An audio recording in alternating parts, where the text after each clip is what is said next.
नमस्कार, news India देख रहे हैं आप। मैं हूं आपके साथ पूजा मोहन पांडे। बुलेटिन की शुरुआत करते हुए सबसे पहले आपको बता दूं कि किस तरीके से लगातार राजस्थान हो या फिर अन्य प्रदेश, हर जगह चुनावी रैलियां देखने को मिल रही हैं। दूसरी तरफ योग गुरु बाबा रामदेव ने आज प्रेस कॉन्फ्रेंस करते हुए कहा कि हमारे पास ज्ञान विज्ञान की दौलत है, लेकिन भीड़ के आधार पर सच और झूठ का फैसला नहीं हो सकता।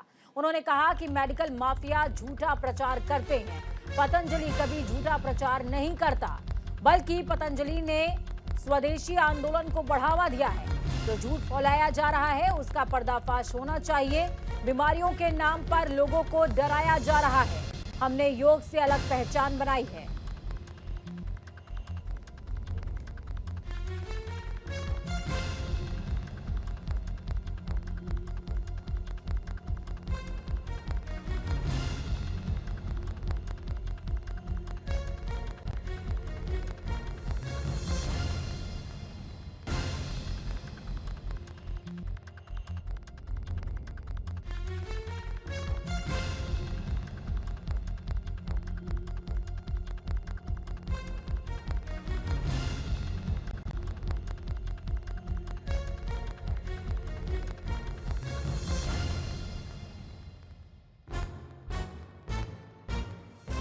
कोर्ट के नोटिस पर रामदेव का जवाब।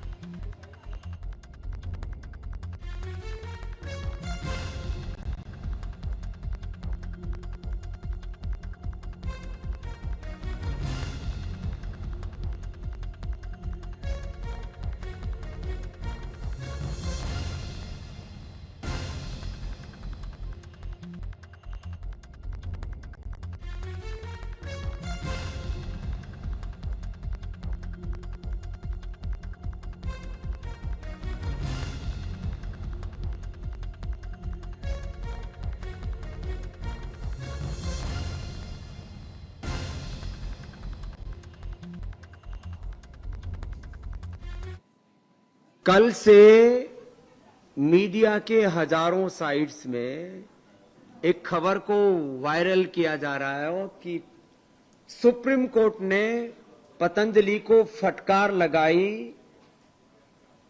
कि झूठा प्रोपेगंडा करोगे तो करोड़ों रुपए का जुर्माना लगेगा। हम सुप्रीम कोर्ट का, देश के कानून का, देश के संविधान का आदर करते हैं, लेकिन झूठा प्रोपेगंडा प्रचार हम नहीं कर रहे। डॉक्टरों के एक ऐसे गिरोह ने, एक ऐसे गैंग ने, एक ऐसी संस्था बना रखी है, वो प्रोपेगंडा करते रहते हैं योग के खिलाफ, आयुर्वेद के खिलाफ, नेचुरोपैथी के खिलाफ, अपने सनातन सांस्कृतिक मूल्यों के खिलाफ। और वो झूठा प्रोपेगंडा ये है कि सिंथेटिक वर्ल्ड में BP, sugar, thyroid, asthma, arthritis, SLE MS, autoimmune disease, liver, kidney failure, इनका कोई सॉल्यूशन नहीं है। आज मैं 3 तथ्यों के आधार पर यह बात कहना चाहता हूं। हर दिन मेरे पास में कम से कम सैकड़ों रियल वर्ल्ड एविडेंस होते हैं, जो यहां पर भी बैठे हैं। टाइप 1 डायबिटीज है, थायराइड है, बीपी है, सामान्य नॉर्मल शुगर है, मोटापा तो 8-8 दिन में लोगों का हम 12 से 15 किलो तक कम कर देते हैं। ये बहुत साधारण सी बात है। सिंथेटिक वर्ल्ड में किसी चीज का यदि क्योर नहीं है तो यह कहना कि योग में, आयुर्वेद में, नेचुरोपैथी में जो हम integrated and evidence based treatment system से बीमारियों को कंट्रोल यानी क्योर करते हैं, यह झूठ नहीं है, यह सच है। यदि हम झूठे हैं तो हमारे ऊपर सैकड़ों नहीं, हजारों करोड़ का जुर्माना लगाएं और हमें डेथ पेनल्टी भी दें तो हमें स्वीकार है। लेकिन यदि हम झूठ नहीं बोल रहे हैं तो जो झूठे प्रोपेगंडा कर रहे हैं उनके ऊपर दंड लगाओ, उनके ऊपर जुर्माना लगाओ।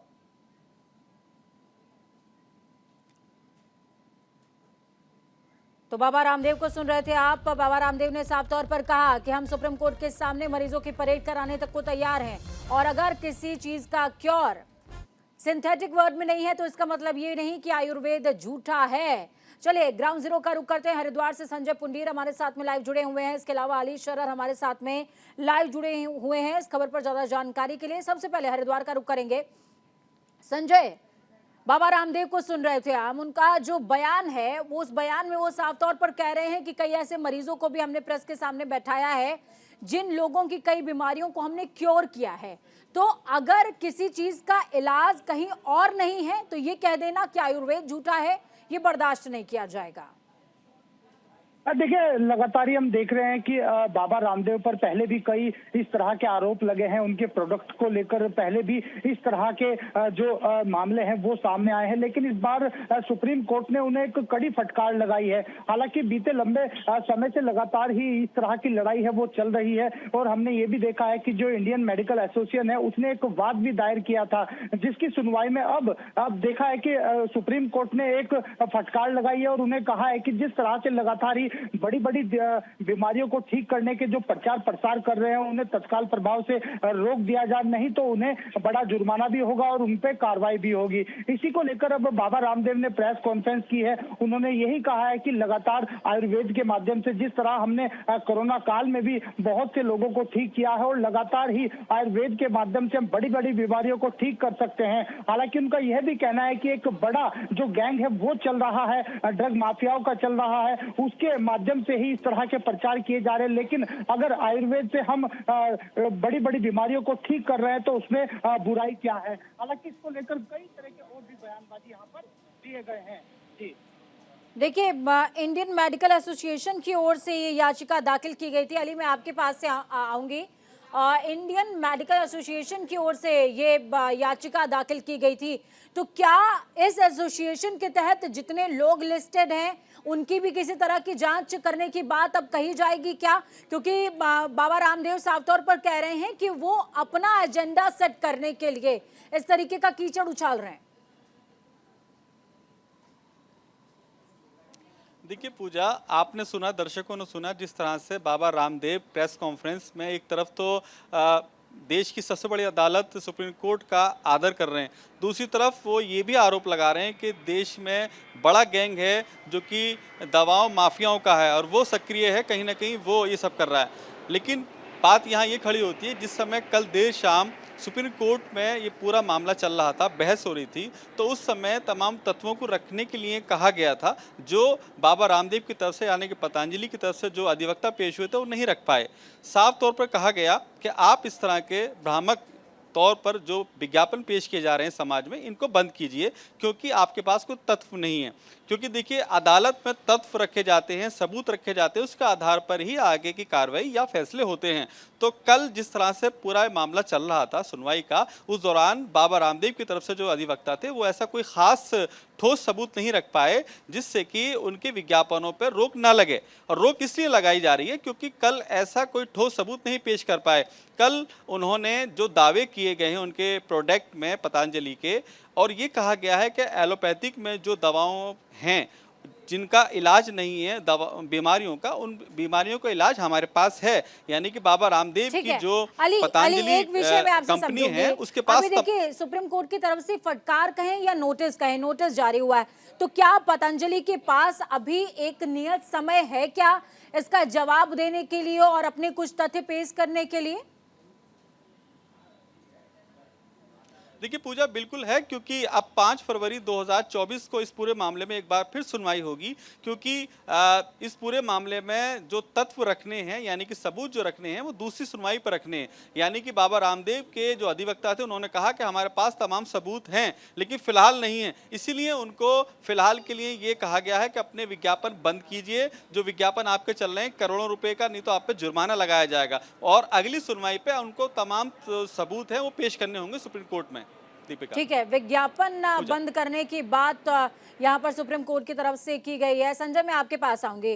देखिए, हरिद्वार हो, ऋषिकेश हो, इन तमाम क्षेत्रों में योग पीठ चलती है, पतंजलि योग पीठ चलती है, जहां पर कई सारे इलाज भी होते हैं, कई सारे लोग योग पीठ पहुंचते भी हैं। अब ऐसे में हरिद्वार और ऋषिकेश से संबंधित जितने भी लोग हैं उनकी तरफ से किस तरह का बयान सामने आ रहा है?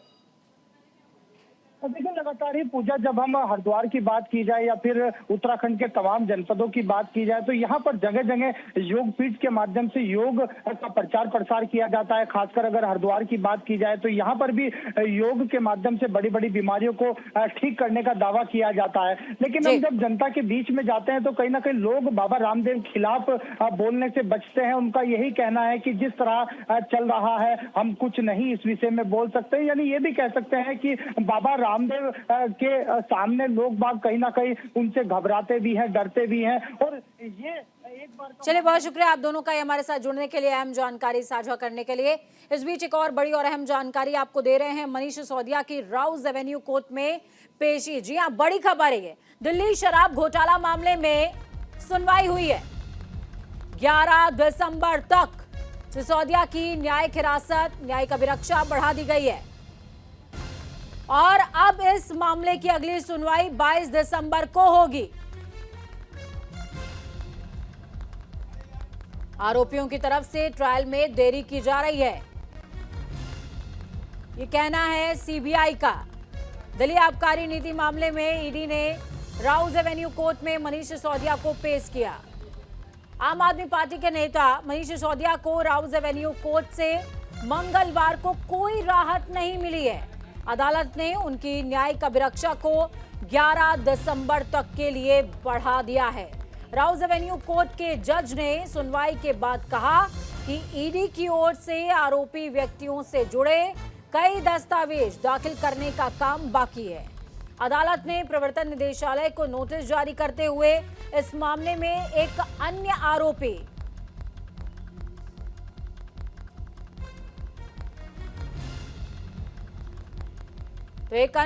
का भी यहां पर जिक्र हुआ है। मंत्री आतिशी ने सीएम केजरीवाल को एक और रिपोर्ट सौंपी है। सच्चाई सामने लाने के लिए सीबीआई ईडी की जांच जरूरी है। एलजी ने पहली रिपोर्ट पर संज्ञान से इनकार किया था। चीफ सेक्रेटरी के भ्रष्टाचार मामले पर आतिशी ने मुख्यमंत्री को एक सप्लीमेंट्री रिपोर्ट दी है। आपको बता दें कि एलजी ने पहली रिपोर्ट पर संज्ञान लेने से इनकार कर दिया था। कहा था कि चीफ सेक्रेटरी ने डीएम के खिलाफ कार्रवाई की है। आतिशी की रिपोर्ट में बताया गया है कि चीफ सेक्रेटरी ने डीएम के खिलाफ कोई एक्शन नहीं लिया है। इसके साथ ही उन्होंने कहा कि चीफ सेक्रेटरी ने डीएम को बचाने की पूरी कोशिश की है।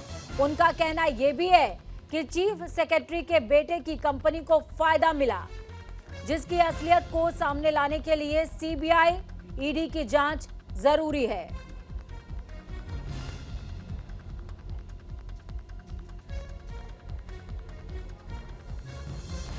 इस खबर पर ज्यादा जानकारी के लिए नमित त्यागी हमारे साथ में लाइव जुड़े हुए हैं। नमित, आतिशी की तरफ से एक और रिपोर्ट, सप्लीमेंट्री रिपोर्ट पेश की गई है।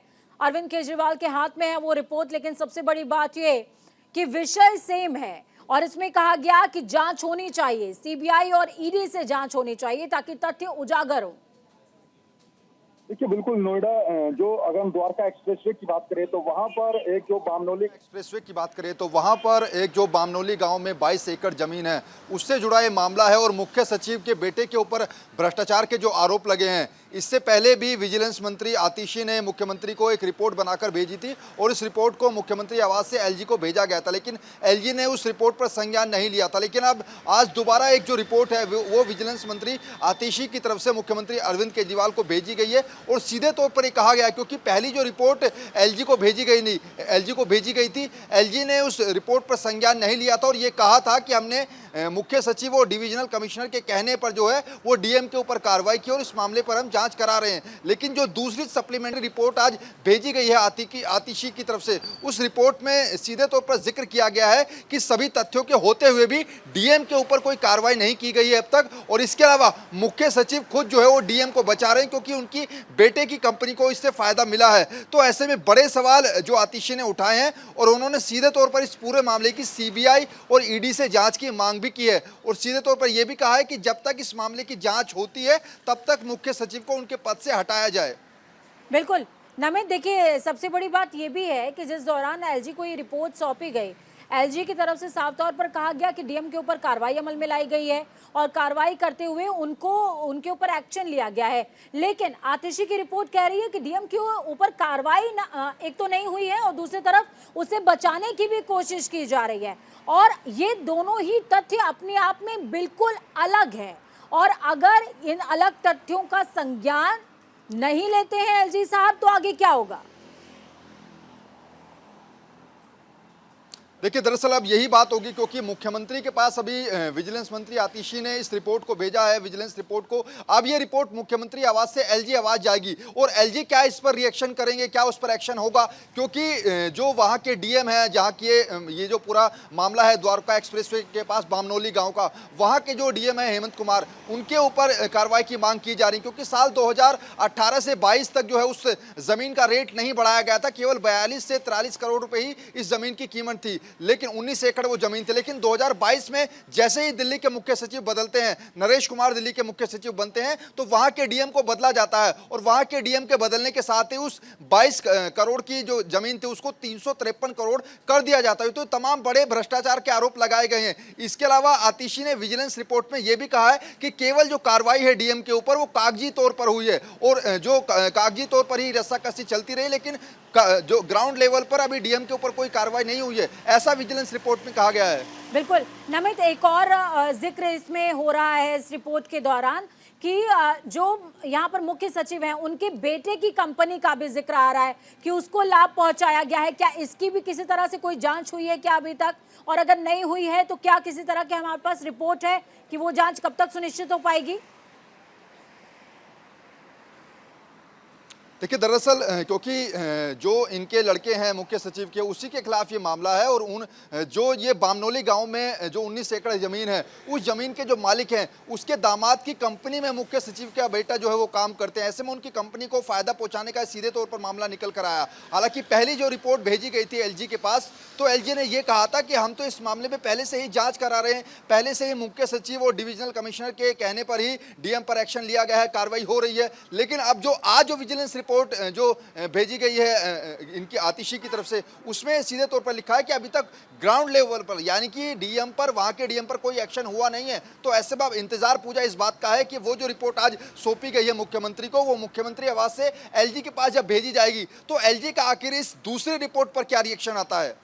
बिल्कुल, दूसरी रिपोर्ट पर क्या रिएक्शन आता है। और सबसे बड़ी बात नमित इस दौरान ये भी देखने को मिलेगी कि देखिए, हम आम आदमी पार्टी का अगर जिक्र करें तो आम आदमी पार्टी हमेशा ही प्रोटेस्ट के लिए और अपने आक्रामक रवैये के लिए जानी जाती है। और अगर एलजी की तरफ से इस रिपोर्ट पर संज्ञान नहीं लिया जाता है तो आम आदमी पार्टी का क्या स्टैंड होगा, ये भी देखने वाली बात होगी।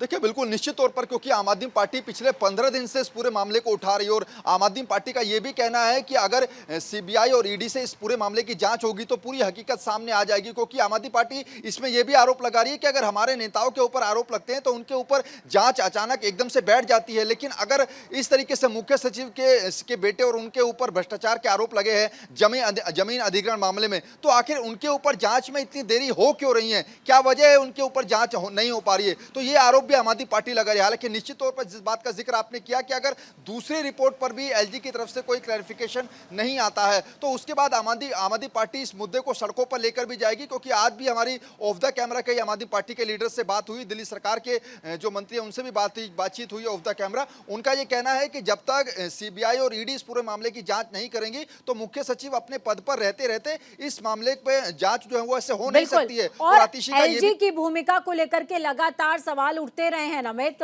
कि वो कहीं ना कहीं पार्शियलिटी करते हैं, और अगर इन दो रिपोर्ट्स को लगातार नजरअंदाज किया जाता है तो इन तथ्यों पर भी मोहर लगाने का काम खुद एलजी कहीं ना कहीं करेंगे। बहुत शुक्रिया हमारे साथ जुड़ने के लिए, अहम जानकारी साझा करने के लिए। इस बुलेटिन में खबरों का सफर यहीं तक। बुलेटिन के उस पार ताजा अपडेट्स के लिए देखते रहिए न्यूज इंडिया, क्योंकि हम हैं राष्ट्र की आवाज। नमस्कार।